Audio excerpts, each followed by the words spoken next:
After being off the pitch for over a year due to an injury, Denis Iguma is with no doubt ready to go again, thanks to KCCFC that has given him a benefit of doubt and offered him a platform on a 2-year deal that will see him play for the Kasasiro Boys until 2022.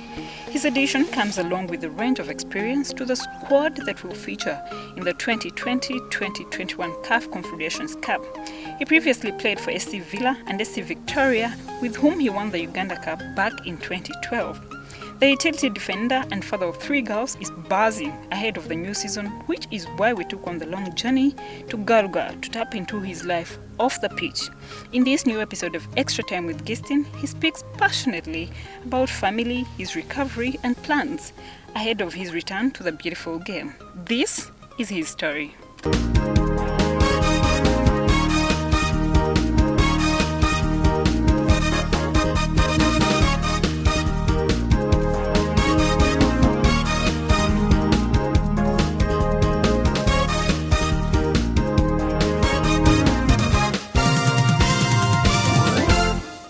Well, as you can see, it's just the right time for us to talk to KCCA's 4th signing of the season. We are talking about none other than Denis Iguma. And just to brag, by the way, we are the first people to do this interview with him ever since he signed for KCCFC. So there is no doubt about that. If you want the exact interviews in the right time, you know where to go. Extra Time with Gystin. My name is Gystin. Welcome aboard. And we have the main man himself. Hi, a father of 3, by the way, 3 girls to be so clear.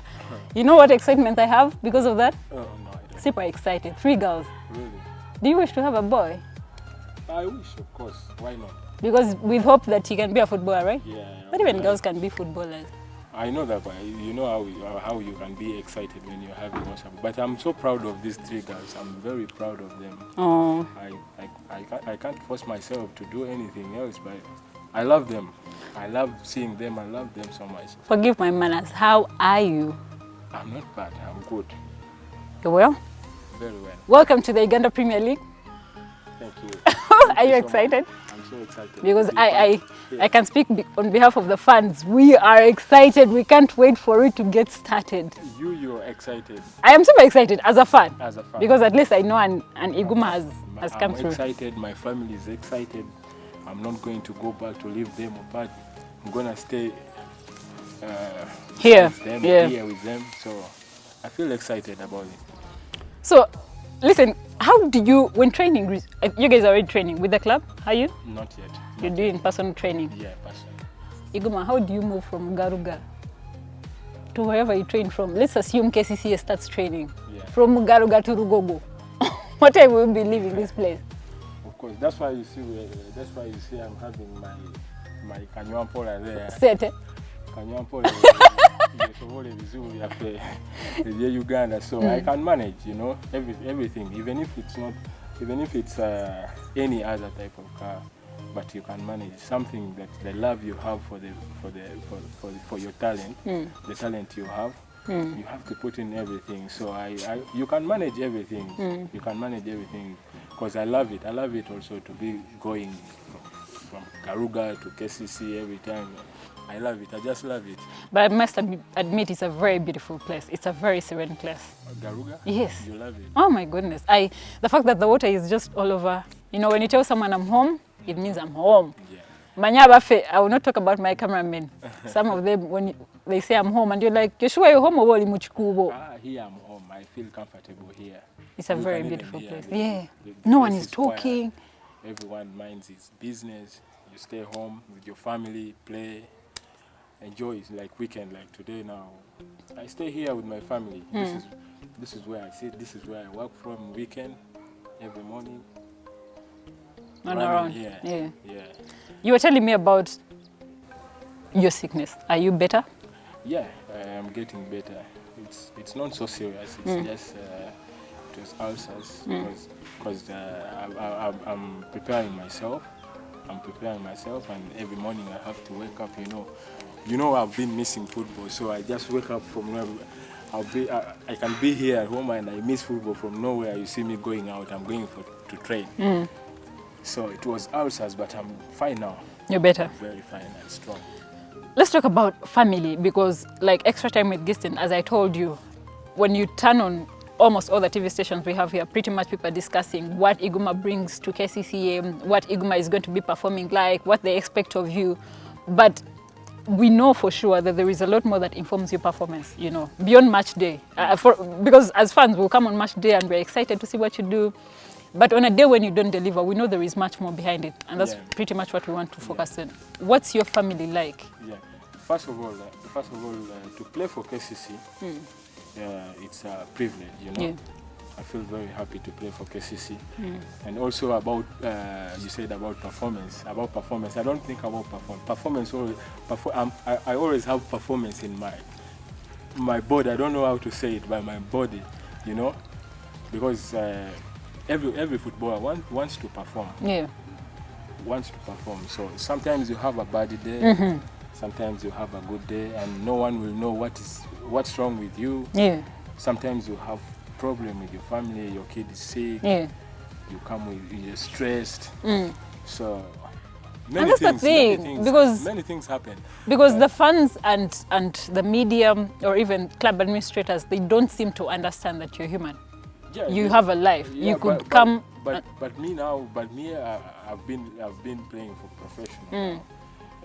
If I feel I have a problem that can harm me, I have a game to play. It's better for me to talk to coach before even this game. This game, because if I'm playing for me. I'm playing for my family. I'm playing for the club. The coach. You talk to the coach and tell him I have problem. I have got misunderstanding with my wife and my daughter is sick. Blah blah, and you tell him I will not manage. Sometimes you have misunderstanding with the family, but if you know how to handle it, you can play. But I think it's dangerous for me as a person who is a family man. If my daughter or my wife does something, or my wife will get misunderstanding because it's normal, you know. Yeah. If my daughter gets sick, no, it will hurt me. Yeah. But perform. I think for sure there must be coaches who you talk to. Chitufu, some coaches, you have to understand a player. Yeah. So that means if someone comes and tells you that I am not feeling well, I have a problem. No more kaka. I have problem with wakasi. Good day, siri musanyufu. There's a game when you have to understand someone. Because you use him and you will not perform, and then who will you blame? But also, you know, that means those coaches literally should be like parents. Yeah, of course. And I will assume that those coaches will never have an outburst. Umanya hizo kuja press conference after the game. Nangamba, I don't know, tasambia alimukungamba simanya mukazi we, you know. But they can understand, there's something that you can understand muntu wakutukirira. Obana we no muuli dizachaga. But Iguma, we've had those coaches. Sana akwagera manya. We've had those coaches. Ngagenda mu press conference. Nagamba no gamba banange. How did he even get here? Well, if you want, you can play, but you're harming yourself. Yeah. At last, the fans, they will start throwing stones at you. I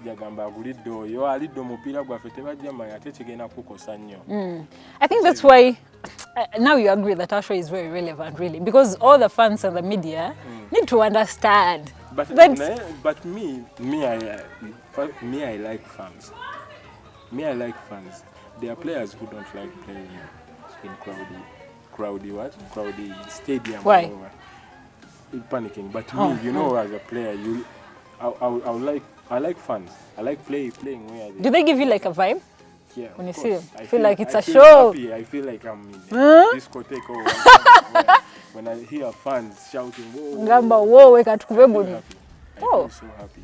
Oh. So I can't I don't want to disappoint fans. Yeah. I don't want to disappoint fans. I want to come and perform. And fans appreciate and say, I'm sajja tukubidomo pia tumuleke. Of course you just sangamu nawe abatali. Naye olunaku nga wagulidde. Kiri nomo. Ale fans bote bachira bwe batyo. Kuba nange when samba bo by'omupiira kinnuma.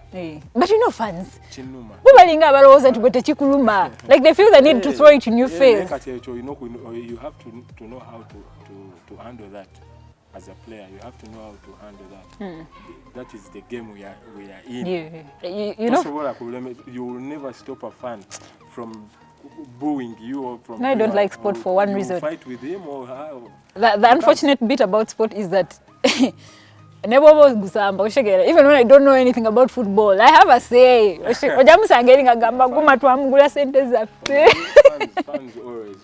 always they see. Fans always they are right. So mubera mu kisawo fans always they are right. Baba bamanyi bo balaba bagamba omusajja kyakoze tekiriyo yo bichi ate tosobola banenya oshegera kuba bagala performance kuteeba kuwangula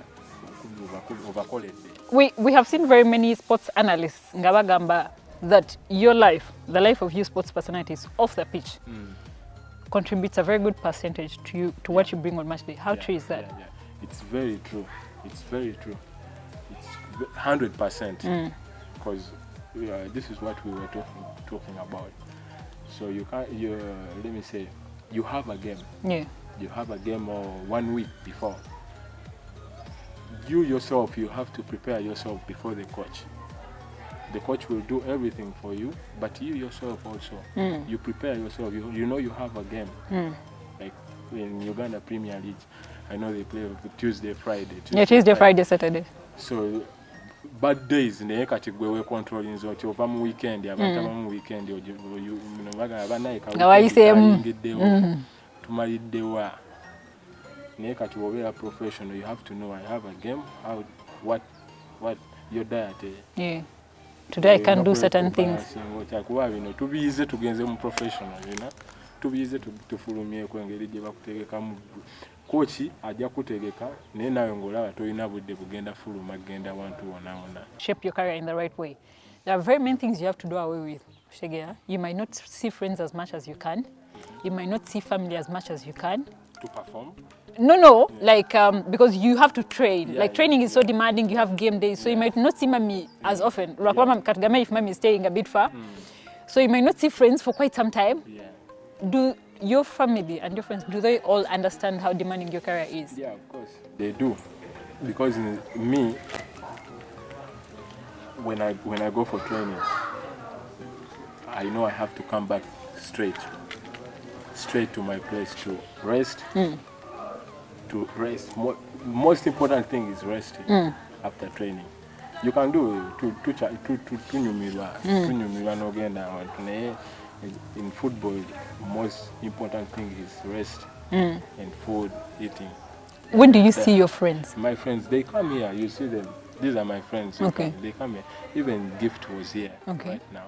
Does that mean all your friends can only come here if they want to see you? No, I go. I drive. I drive from here, and I go and meet my friends if I want to see them. But that's not very often, right? No, not often. And family? Don't you have those that are complaining? No, they don't complain. Your entire family understands? I have time for them. I have time. I can come back from training, I rest, and then evening I tell my wife I'm coming back. Let me go for a drive. Then I go to my friends. I see them. I talk to them. You know, you have very many sports personalities. You have to advise on how to balance. Yeah, I've listened to quite a number of stories, and they're struggling. I see them. I always now, like Sunday, I have to go and see my mom. My mom stays here in Entebbe. My mom is close here. Yeah.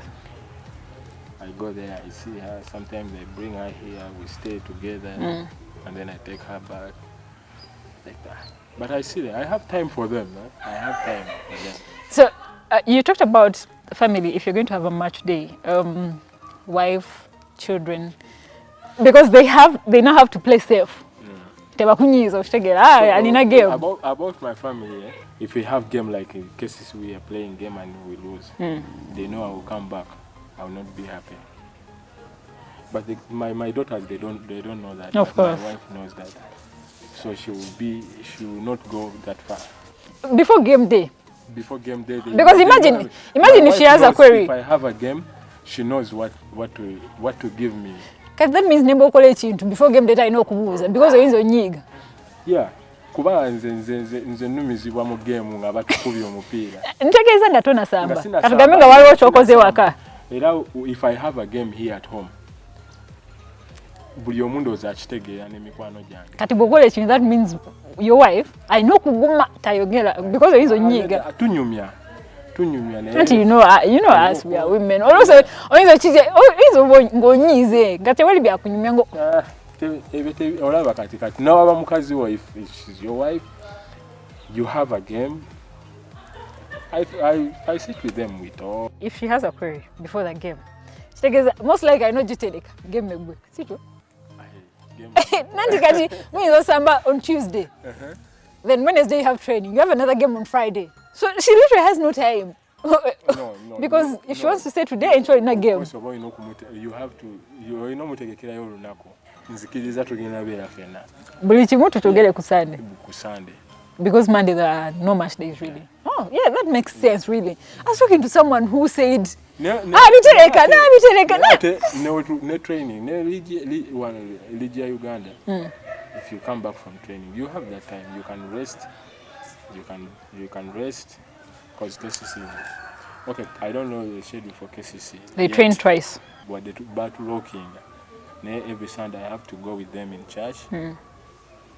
Abantu tebatakiriza mugumu oyo bakulaba you know people call me rasta but no what you bakuita rasta ati my mbera zange ati tuina rastas bameka waliwo gwe kusirika of course na inako ne dread I'm Victoria told you I don't I'm very young girl so byatandikira awo nga rasta nilikwate kati bwagamba nti ngenda mu church kati abaana we bawulira omuntu ng'ayita daddy we rasta.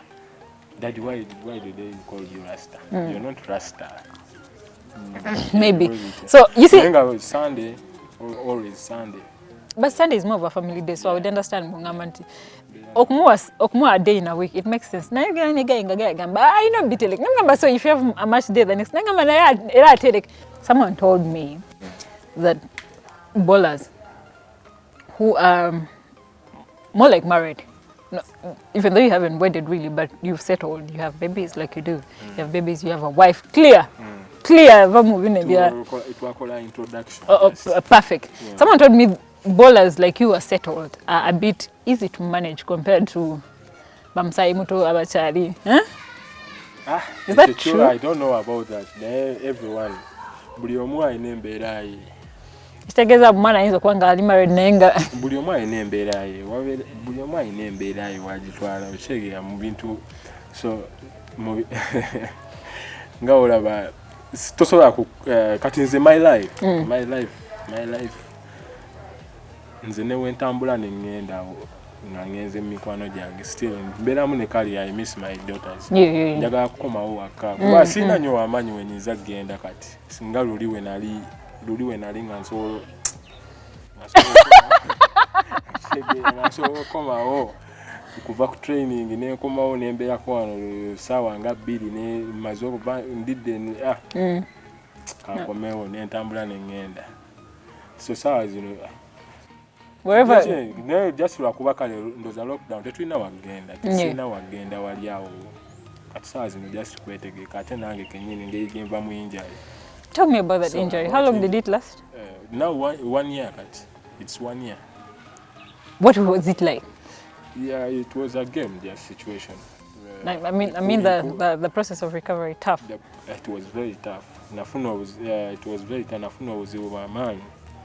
When nafuna India Kuwait, yali each game. Kilabu yasoka kompa disappointment. Kilabu. Nabera twalina game ojukira twalina game ya Tanzania. So when nafuna injury team kyatekayo nnyo mwoyo okulaga mbu they're responsible. Nze nali mpulira nga ndaba nga tulina game eya Tanzania yali last game qualification Egypt. The one we lost. I think already basamanyize team nga nyina okujja already nga ate nga mbaze nyina okujja before ndabe ku family then connect nendwala ne babeera awo tebanfaako wiki namba olwadde tebakutwala yadde ku MRI kukebera kiki ekibaddewo naye ng'ekigere kizimbye eyo kyege so ne bagamba no mulina okubeera professional tugende mu ddwaliro ndabe ekinnuma mu nzijanjabe biki ne bagamba no we are going to umanye abawarabu they have that thing if you get injured they want to terminate your contract and that's very common with clubs in Arab so ne bagamba nenda banga kati time yange bajonoona so nga tenga ndaba Afcon ejja ate nga gye njagala okukola ki nali neetegese bulungi nga njagala Afcon eyo wakiri ensangi nkuba omupiira neeyongereyo nali nsetize my goal nga saagala kusigala mu eyo tiimu ya Kuwait and that one is a huge showpiece really nali nsetize my goal qualification zonna nga buli game nga buli wemba nzize ku game wano njagala utilize it nga ndaba ndi wanjawulo naye nga kyenjagala nfune kirabu nga yamaanyi nnyo neeyongereyo naye tiimu eyo yandisappointinga nnyo ne bagana okuntreatinga ne bagaanira ddala so ne bagamba no if you want to terminate my contract terminate I go back home nja kwetreatinga and that's what they did nga kye baagala kuba era kye bali baagala nga ng'obalaba omanyi omuntu nga gye balaga you can see it so I told them terminate let me give me my rest of my month I go I will treat myself all I want to come back to play football because I still want to play football nenda banga dashika tewali nga nengamba so I was talking to my wife coach disabled naye ne mugamba nangamba tofaayo biki so nenfuna advice eri bantu bangi Dr. Sewanya na Ivan obomumanyi nensiganga njogera naye ne mugamba Dr. mfunye obuzibu mfunye injali naye simanyi kasoke mayo gena ku MRI ngakyali eno Kuwait ndya kubulira ebiddako nengenda ku MRI ne bandaga nga your new expenses right you're taking care of your okay ligament nga yakutuka yani ya wano nga tewali option endala option ya surgery oba kubeera kuwona naye obeera weekosa buli kadde so option yaliwo yali surgery ne mugamba nangamba tofaayo so nali lucky enough nali nkomawo Uganda nengenda nensigala nga ngenda mu malwaliro agasinga Kampala imaging ngenda gundi one in Zambia so that's where I went for MRI and I found out that it's very serious. We went even with Dr. Ivan. Dr. Ivan told me, Iguma, you still want to play football? You face it. What were you thinking at that time? Nali so stressed. Ndoza chebola abampita rasta kubanze ndi musajja mukaka mbeera awo nentunula ebintu naye nali stressed I was so stressed. Doctor we yangamba you need surgery ne mugamba it's okay I will go. Afcon njivuddeko buli kimu nkitadde kangende. Goodness. Let me go. So yali bad moment, you know. Yali bad moment. That must be one of your worst moments. Natuke seanga nkaba naye nga nkabira mu bulumi. Nga tosobola ategeera ndi mu bulumi nkaba. Nga kinnuma nga ndaba ngenda ekyasinga okunnuma ne project zange ze nali ntandise okukola mpola byonna nga birina stopping because the surgery has to go on. Nsobola okudda ku side yange so champushinga nnyo emabega. So I said yes, I will go.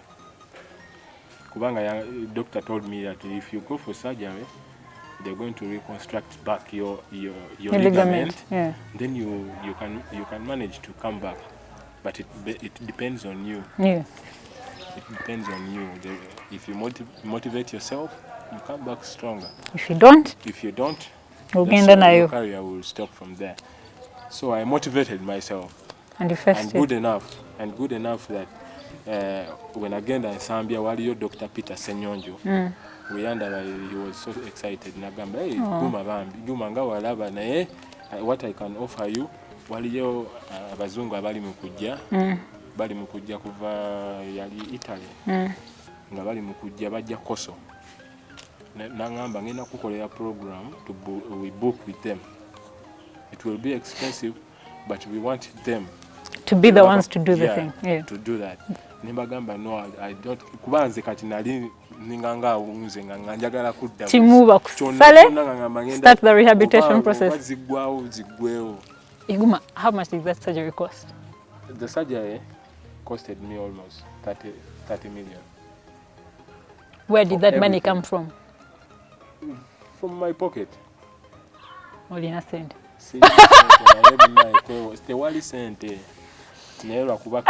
And it looked like a decision that did last because Dr. Boyagamba, it's going to be expensive, but it has to happen. And they're like, no, listen, all I want is this. Right now, if Singasaki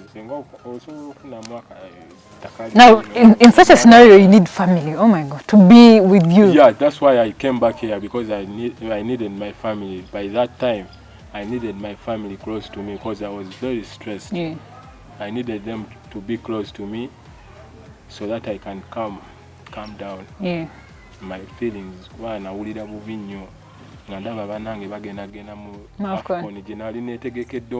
The whole time ngojesunga bali bamanyi bagenda kunda ba Egypt. Alengo manyi oyinza ogifuna mechi nene. So nenko kyenakola when allowed surgery kyenasooka okola nenesenyuwa media. Kuba abantu bajja kubuuza Guma nga tetukulaba biki bikustressing more. So bikustressing more. So nengamba no. Kanesenyuwe media. Mbere ngange ne family yange. Nasoka no Jason nyamu like for how long? Media na Jason nyo okumala miezi 8 kuba we na miezi 5 awe natandikira okutandika okola physics mpola nga nkola nga ngenda everyday ne bankolesa rehab mpola nga nkomawo nengenda nga postingayo kamu nga sidika nga teri amanyi nga munonya temunda naye nga ngezaako kweza engulu oshege nyo magambo bayi Guma aliwa nga banji kale nga I'm avoiding such things okumbuza lwaki tetukulaba lwaki kuba akyongera ku stressing tokuba mupiira ekintu kyosinga okwagala tokuba. Now on the day of your unveiling, one of the things you talked about is mentoring your fellow footballers, both on and off the pitch. What do you mean? What do you mean mentoring them, especially off the pitch? Like I said, we are more interested in the life off the pitch. Ogenda batuzo bagambe no tosobola kutuuza musambi mube kale musobola if you say mentoring like be mentoring abasambi tosobola kutuuza abasambi notandika obbabuulira ate tokola kino togenda you have to live like example, so they learn from you in the process. Byokola benyini what you show will make the other one see, because with my experience here, okay, let me say experience, because abasambi tuba twenkana. I don't have to take myself like mbombo baguma kati ngeze mukese.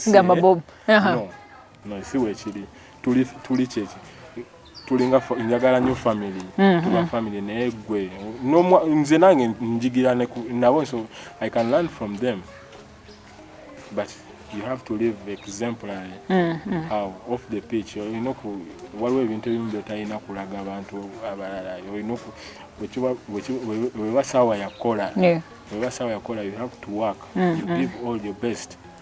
Ebintu ng'ebyo byebifuula okulaga omuntu mulala wakulaba ng'okola ekintu ng'ekyo omwana eyakatandika okuba leegi ate kati gwe n'otandika okukocha agamba kola kino nga gwe toyagala kikola. What are you showing to the young boy who is coming to be even better than you? Oshege, you have to live like toina kwewanika nnyo, ina kola ekituufu, what is right. Just do what's right. And live it right there. Time. Buli kimu. You're friends with many of these players, I presume, right?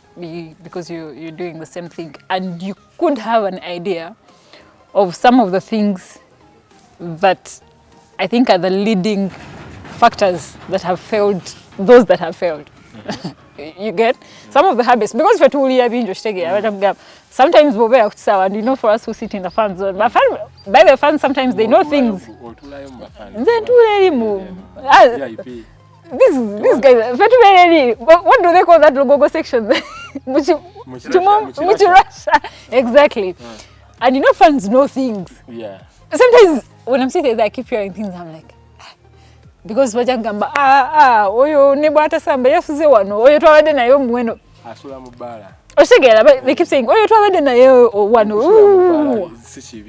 It's not. But when you're going to have the game the next day, Iguma, okay, bwosula yo lero ng'enkyoli na game okusula mubala kiyinza okuba si kibi naye performance yo egenda kuwatinga. So it's possible okusula mubala n'osamba ogutegerekeka tosobola tosobola kubanga ndoza kyekyo kyetubadde twogerako ene kale kyekyo kyetubadde tugamba example kati ogenze mu bbaala mwina match gwebi ogenze mu bbaala naye tomanyi kyoli mukolako tiimu ekisooka tiimu yo tunulira tiimu yo bw'ogenda mu bbaala ne bakusanga mu bbaala nga mwina match ekisooka image ya tiimu yo image ya family yo. But also ne bias, because in the fan going kulaba kilabu ne waba tewali asobola tegeera mbo baddeko wane olinawo nenga wepimidde togenze kunywa togenze kola ki waliwo abasambi abamu nga batagenze kuwulira ku kidongo enkeera tajja kuba kato yabayi n'owulira ekidongo agenda n'atuula enkeera najja n'asamba omupiira ngaali ape naye nga tagenze kukola kintu kirala kyonna abasambi nga oliwe osula weka so kati awo tiimu yonna eri professional ndoza kiba beta bwemumanya mbu abasambi ne tiimu yennyini wemanya mbu abasambi tulinamu abasambi abakilabi ennyo so what is there naye nange ne bwe mbeera fan ne nkusanga mu bbaala leero kiba kirabika bubi awo oba olina kukwata bukwasi basambi bona obateeka mu kampu. Iguma ne bwe mbeera fan ne nkusanga mu bbaala leero tomorrow if anything nga nkulaba ku kisaawa. I'm not looking for anything good by the way. Tosobola genda mu bbaala n'osamba omupiira kirabika bubi naye nga kisoboka tekisoboka nkiwakanya tekisoboka. There are things I think you can list, at least like 4 things that you know have contributed greatly to, I won't say failure, but to a performance that we least expect from a certain range of players in the Ugandan Premier League. Also, most of the things, can you list for me? About clubbing, also gonna club, ngamina off. Baba de off. Baba de off ya nakubiri. What do you think JBC ngokutawanya Ugandan players? Teba pima time. Teba ina time ya outing. Tosobola agenda out from Monday to Monday. Tosobola agenda out from buli omu ayagala ogenda out. Oshege. Naye kati nze bya out nze nga nyina match. Out yange ntuula wano. Chechidal, what else apart from outing? Oh, you know those things that players do? No, outing tichiro. Tosobola agenda outing every. Tewali abatalabika ku training. Era omuntu agenze out nga talina tagenze na out, but some of they just abscond from training. Yeah, taso era you're right. Taso era tojja kwebaka. Ojja kuba omenye teeka ly'omupiira liri ery'okuperforminga. You rest tolidde bulungi ozukuse from nowhere ogenze ku training okoleki. But there are other habits. Yeah. Tell me. Other habits. Mubasambi. Those that affect that affect their general performance. Yeah. General performance will carry your entire. Ogendo olaba nga season ewedde guy ali awo basamba tebitegerekeka. Yet the world really thought. I think it's those are mwenge bintu ng'ebyo. Mwenge. Okunywa nnyo mwenge and then not resting, you understand? Yeah. You'll never have time for training. They will make you lose everything if you every time clubbing, taking alcohol. You don't have program. Alcohol, fena tunywa mwenge. I booze. Oshege, nina time. Wemanya tuina match. Sisobola kunywa.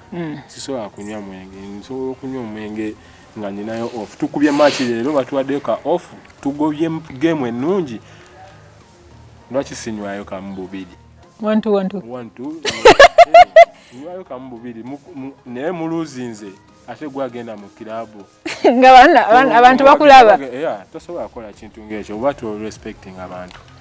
Muluzinze ate nkera ate ekiro ekyo kyennyini bakulaba mu kilabu okutta eccupa oli mu kunywa.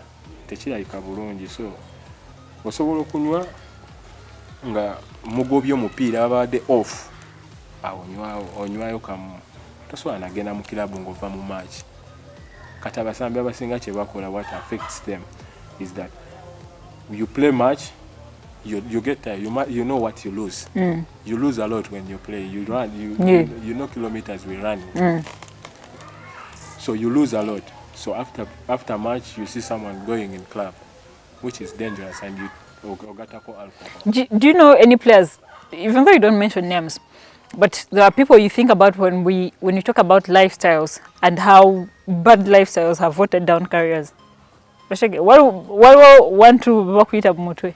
And if you know anyone whose bad lifestyle has watered down a whole career, when you go some guy, they have a very promising career.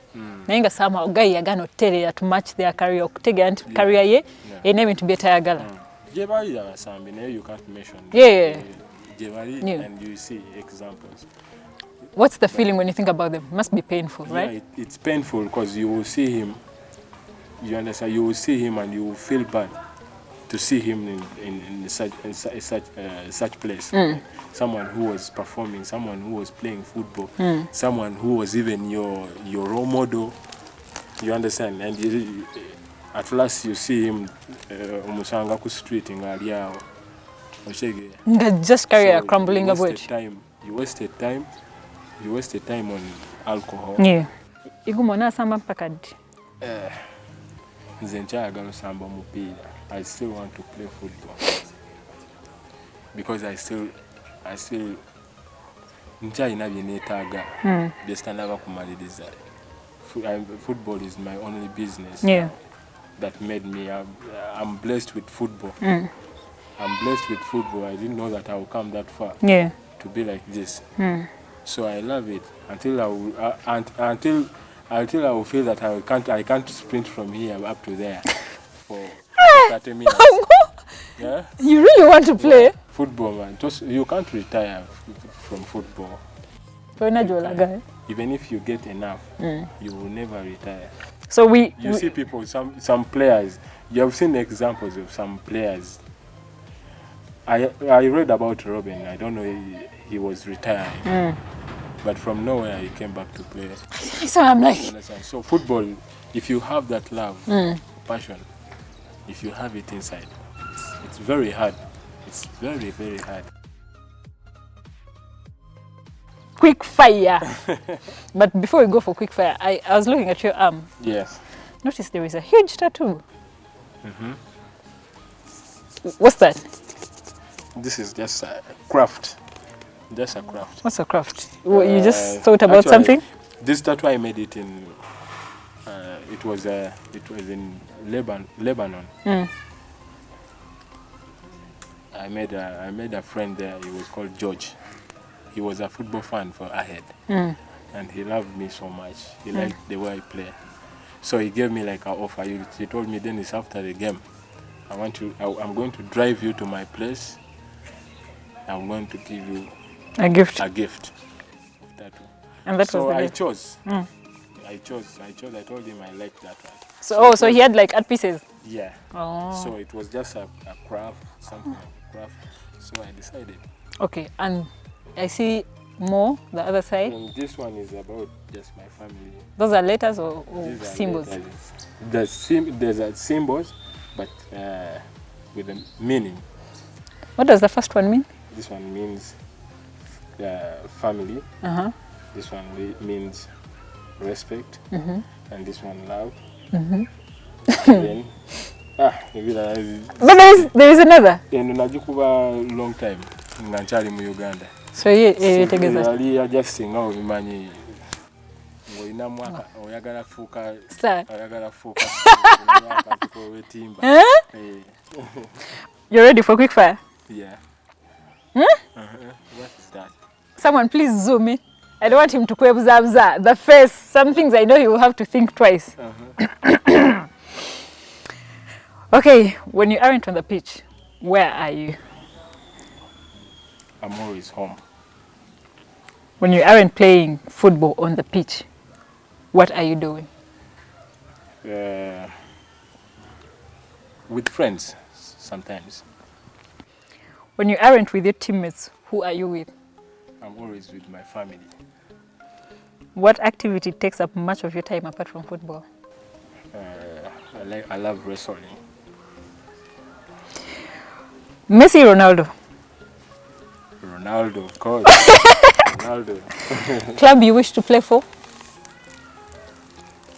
Manchester United. Oh yes, makes much sense. Man, tulingo So no Manchester fan, eh? Oh yeah, you're not like Arsenal. Arsenal, or Wagira Swansea, or Leeds. It's just a whole team. Yeah. Best club in Uganda.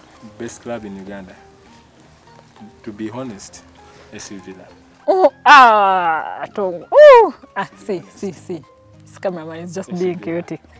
Casual or gentle wear? Casual. Okay.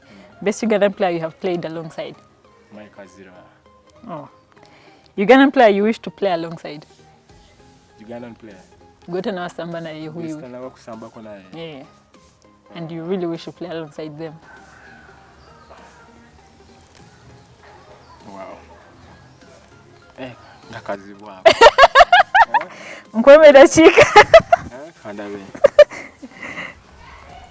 Very hard question,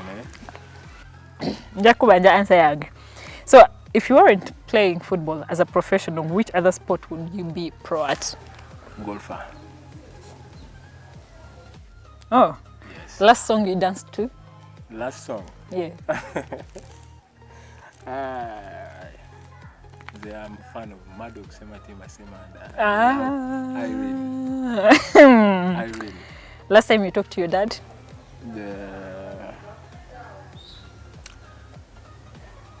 2 days back. Last time you talked to your mom? 1 hour back. Last time you talked to your wife? 1 hour back. Quickest meal you would make if you got a visitor? Quickest meal? Yeah. Spaghetti and mixed meat. Yeah, it had to be spaghetti really. Nothing else. It had to be spaghetti. Pasta, spaghetti, everything is Yeah. You look the kind like would burn water. Me? I can't. So finally, I'm going to ask you to do one thing. Yes. Like I said, this show is pretty much about letting people know that this guy here, like I said, this show is much more about the lives of you guys off the pitch. So I will ask you to look into the camera and tell people that there is much more about you guys than what they see on game days. You know, that goes a long way to explain to them that even when you have a bad day, let them go slow. You know, the fans, the media and everyone else, let them be calm while they castigate you and analyze. Let them not come and say, hey, there is more. And it's just about understanding. You know, they need to understand that you're human. Yeah. It's not like you come to have a bad day. Yeah. You know, there is just more. So as we finalize, I need you to talk to the fans, to the media, to analysts, to just everyone else, you know, to understand that you never come to have a bad day. It just happens. You're human, you have a life. So even when you have a bad day, there are things that they happen, you know, and sometimes they affect you. We can't run away from that. So while we analyze and do all this, let's not really castigate you so much. Let's try to understand that there is that other life, you know. So we can be a bit fair. You will look through that camera. Can that happen to the fans? Can they get... No, let's keep talking. Maybe finally they will understand. Okay. Let me even say my fans. Fans. My name is Iguma Denis. I love fans so much. But you have to understand, sometimes a footballer has got a bad day, it's our office also, you know, as you go, you also have office. So you go in the office, sometimes you have a bad day. And you don't need to be harsh on a player and you say, and you abuse a player, or sometimes you throw stones on him or something like that. So this will let him down, no. So you don't have to do that. At least motivate him more if you can. I know with fans, I know you want more from us, and we want to give you more that you want, and we want to make you happy. So the more you make us happy, we also play our wonderful game. So I love you so much, fans. Please support us and Support friendly KCC. and support KCC, of course. So there you have it. Like he said, the more you make the players happy, the more the players make the fans happy. You know, that was your closing statement. Yes. That's what I seem to pick out. The more the fans make the players happy, the more the players make the fans happy. So it's a two-way thing. No one is ideal. Everyone should do whatever they do for the other. If the fan supports you, you also have to give your best. Oh, yeah. You give the best to the fan to be happy. Makes a lot of sense. Thank you so much for joining me for yet another edition of Extra Time with Gystin. Iguma, thank you so much for your time and allowing us in your beautiful home and letting us look at the beautiful daughters. It was fantastic. Thank you also.